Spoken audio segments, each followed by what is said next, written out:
la montée qui est alléchante dans cette 27e journée nationale. La course au maintien est aussi à l'honneur avec un match coup près entre le FC Versailles et le FC Villefranche-Beaujolais.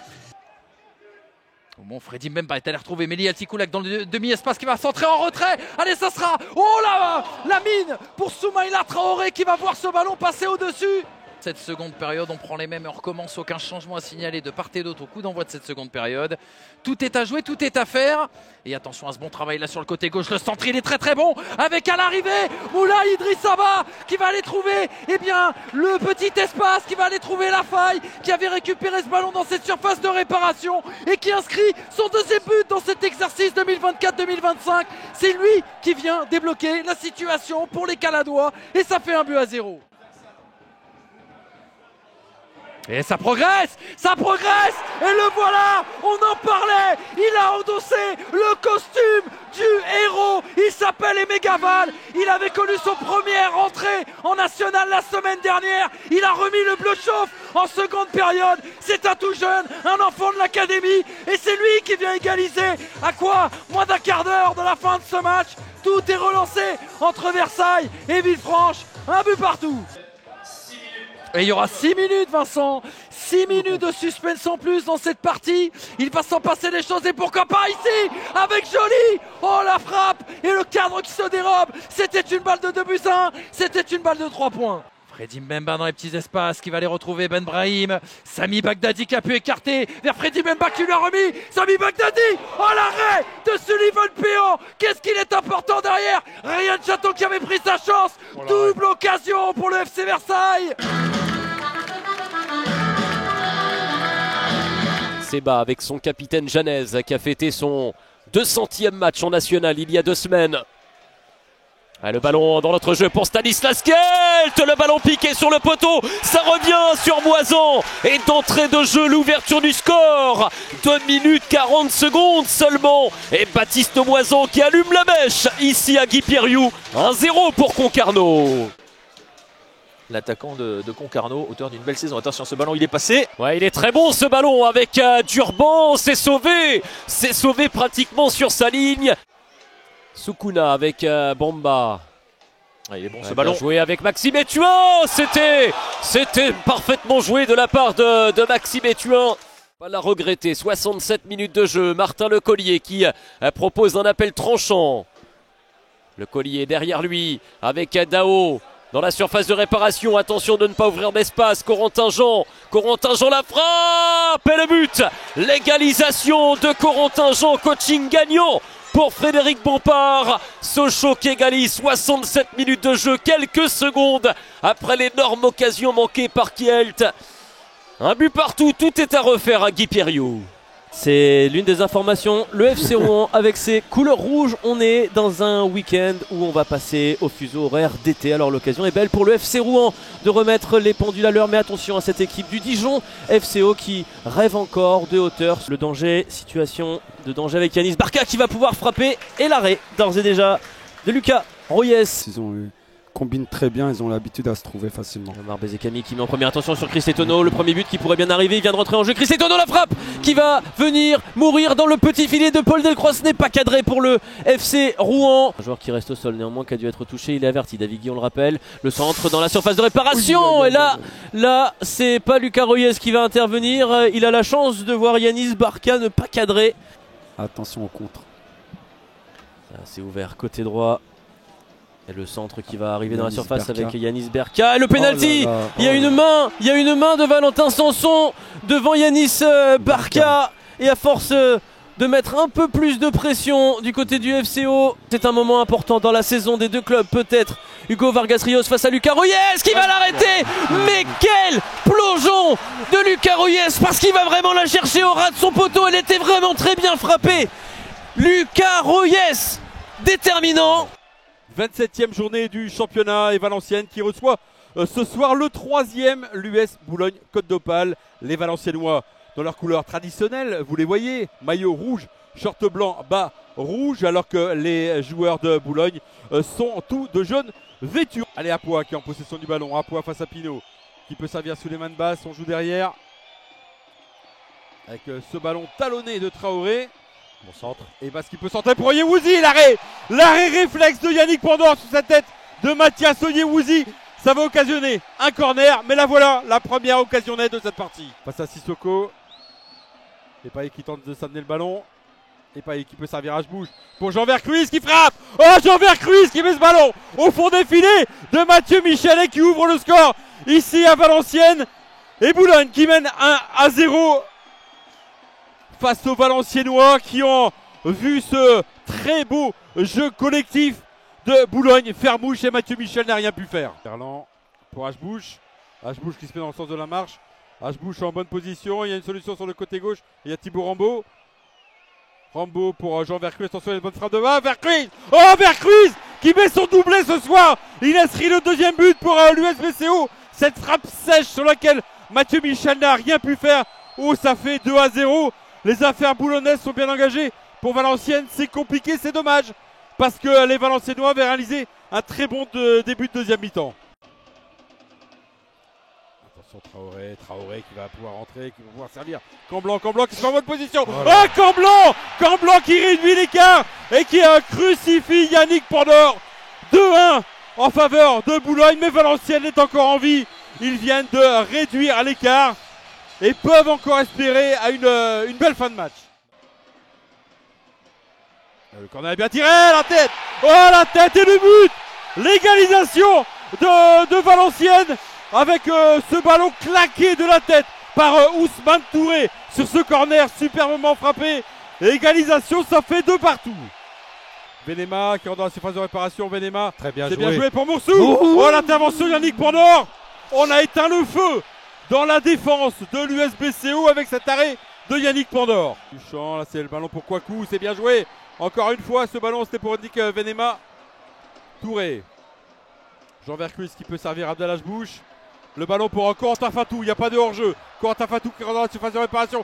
Fatou pied gauche et qui délivre les supporters de Boulogne et qui inscrit ce 3e but, 3-2 pour l'USBCO. Et Mathieu Michel qui met du temps à se relever. Et Boulogne qui s'en remet une nouvelle fois. Corentin Fatou, comme la semaine dernière face à Nîmes. Corentin Fatou qui a inscrit ce 3e but. De retour en direct ici au Stade des Antonins pour suivre cette 27e journée de National qui oppose le Nîmes Olympique qui reçoit le FBPP, le Bourg-en-Bresse Péronas. Morel revient dans l'axe avec Dogno, le centre, le joli frappe et l'ouverture du score. Elle est splendide, elle est signée Clément Jolibois sur cette reprise de volée en tout début de match. Le bloc défensif, il faut réussir à arrêter les offensifs bourguiennes, à commencer par ce joueur, Traoré. La déviation d'Abdeljelil directement pour Alamri qui arrive à rentrer dans la surface, le ballon enroulé et qui vient frôler la lucarne. Formé ici, en provenance des équipes jeunes. La déviation d'Abdeljelil pour retrouver Alamri, le face-à-face, face à Charlie Jeanne. Et l'égalisation nîmoise, sortie de nulle part. Une nouvelle fois sur une déviation splendide d'Oussama Abdeljelil. Et l'égalisation de Selman El Amri. Alors évidemment je vais présenter mes excuses parce que je crois que c'est Salim Akal qui a marqué et qui confirme néanmoins le choix de son entraîneur avec les nouvelles contre-attaques. Et Oussama Abdeljelil qui va armer la frappe, c'est contré et ça vient sur Ronny Labonne dans la surface et penalty. Le Nîmes Olympique est en train de renverser cette rencontre en seulement 2 minutes. Quelques pas d'élan et c'est arrêté. C'est repoussé du bout du pied par Charlie Jeanne.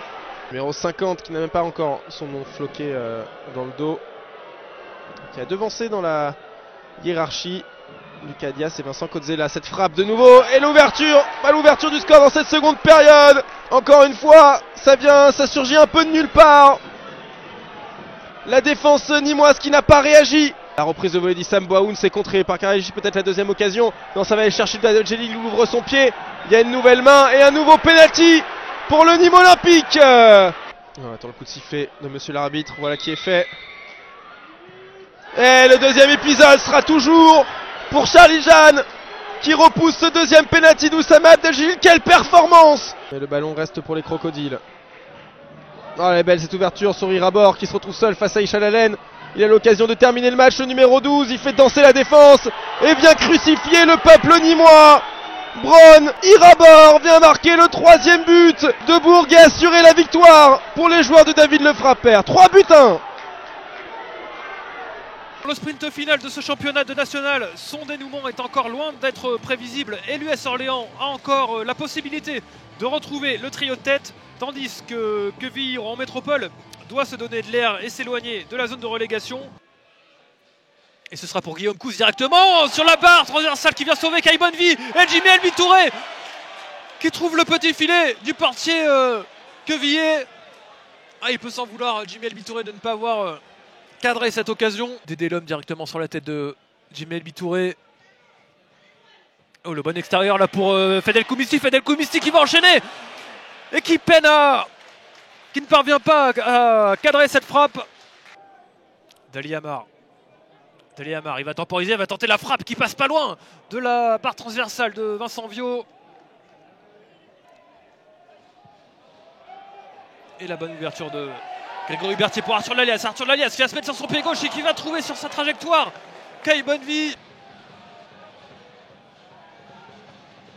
Attention avec l'enchaînement d'Elby Touré qui va tenter du pied gauche. Le ballon qui revient sur les pieds de Morgan Jean-Pierre. Et ce sera pénalty pour l'US Orléans. Allez, c'est sifflé. Fedel Koumissi qui s'élance. Fedel Koumissi qui ne trouve pas le cadre et qui voit son ballon s'envoler dans le ciel orléanais. Ah, il a complètement manqué son pénalty, Fedel Koumissi, c'est pas son soir. Question qu'on se pose ce soir donc pour ce Paris 13 Atlético Berrichonne de Châteauroux. Coup d'envoi prévu dans quelques secondes. Pas toujours récompensé sur les coups de pied arrêtés les Parisiens cette saison, encore moins ces dernières semaines. Sur ce premier corner, ça fuit, mais c'est quand même repris victorieusement par un garçon qui justement avait souvent touché les montants ou les gardiens sur les corners. Bruno Ekouné-Manga, l'international gabonais de retour de sélection qui vient marquer au second poteau. On regardera après cette attaque parisienne avec le long ballon de Kenny Rocha au sol pour Abdessamad Hachem. Hachem dans la surface, le break est fait avec Abdessamad Hachem de retour titulaire au Stade Pelé. De longues semaines de blessures, enfin oublié, enfin derrière lui. Ce temps fort, mais Châteauroux la semaine dernière menait 2-0 a réussi à revenir vite. Et enfin une réaction, enfin une frappe. Il aura fallu attendre la 40e minute. Le Paris 13 Atlético avec 27 points à 2 points de Versailles et 3 de QRM. Enjeu réclamé et pénalty obtenu au bout du pied du Castelroussin. Fixé facilement. Aucune chance laissée à Germain Sanou. Et surtout une chance de prise pour revenir dans cette rencontre. Pour botter ce premier coup de pied arrêté. Et repris victorieusement avec une position de hors-jeu. But refusé au Castelroussin. Allez, le coup franc. Qui va arriver au second poteau. Heureux Isiaka Karamoko. Encore un but de renard de surface sur coup de pied arrêté ce soir. Et ce ballon qui va traverser la surface de réparation de peut-être revenir avec une tête captée par Germain Sanou, plutôt relâché ce ballon dans les pieds de Mamadou Diallo, la première tête de Magnorin. L'entrée des joueurs sur la pelouse sous les applaudissements de Marcel Picot. Le dédoublement de Bernardo qui va aller provoquer, on va chercher le second poteau pour Rabillard qui va récupérer le ballon, l'ancien Marseillais. La montée de Riblin, le centre et la première parade décisive de la part de Martin Sourzac sur cette tête Mancel. La première frayeur pour les Nancéiens. Ouabdeli pour Vdaouch. Dabas, est-ce qu'il va essayer de retrouver l'ancien Dijonais? Oui, Vdaouch qui a éliminé. Vdaouch qui ouvre son pied. Et le pied de Nicolas Cossi qui éloigne le danger. Quelle occasion pour les Nancéiens avec Vdaouch. Très en jambes ce soir. Pas de faute, dit monsieur l'arbitre. Et un bon coup à jouer pour Vdaouch qui va aller provoquer Samuel Yohou. Vdaouch, la bonne passe masquée pour Adrien Dabas. Et Adrien Dabas qui vient ouvrir la marque. Le plus logiquement du monde, la SNL qui passe devant. 1-0 pour le leader qui se comporte en tant que tel et qui marque les esprits en étant devant dès la 28e minute sur ce but d'Adrien Dabas. Dabas qui fait preuve d'une grosse débauche d'énergie. Traoré qui a vu sans doute avec plaisir. Enfin, on va suivre cette action avec la récupération de Rabillard. Ouais, il y a un bon ballon, il y a un très bon ballon pour les Manceaux. Et encore une fois, l'intervention de Soursac face à Bernardo. 2 fois Bernardo qui, à mon avis, n'a pas fait le bon geste. Ouais, qui tire sur le gardien, il s'en sort très bien avec la main ferme juste sur la ligne. Dégagement de Bouriot et Daouche qui vient rechercher ce ballon. Ouais, Daouche qui va chercher et obtenir et donner un bon ballon à Damas. C'est Bouabdeli qui va se présenter peut-être face à Kosik. Bouabdeli, oh Bouabdeli qui ouvre son pied, magnifiquement roulé, ça fait petit filet. Magnifique but de la part de Walid Bouabdeli. Et la SNL qui prend de longueur d'avance, 2-0 pour Nancy face au Mans. C'est petit final pour les Manceaux juste avant la mi-temps. Magnifique geste. Ah, rien à dire. Crochet. Et il regarde même pas le but. Ouais, à l'instant. Devancé par Ayoum. Voula. Bernardo. La faute de Bouriot. Et qui a déjà pris un carton jaune, Teddy Bouriot. Peut-être un nouveau tournant dans ce match, effectivement. L'exclusion de Teddy Bouriot à la 68e minute, 2e carton jaune. Attention, ça peut rebattre les cartes. Il s'en veut Teddy Bouriot là avec ce premier carton jaune il y a quelques minutes.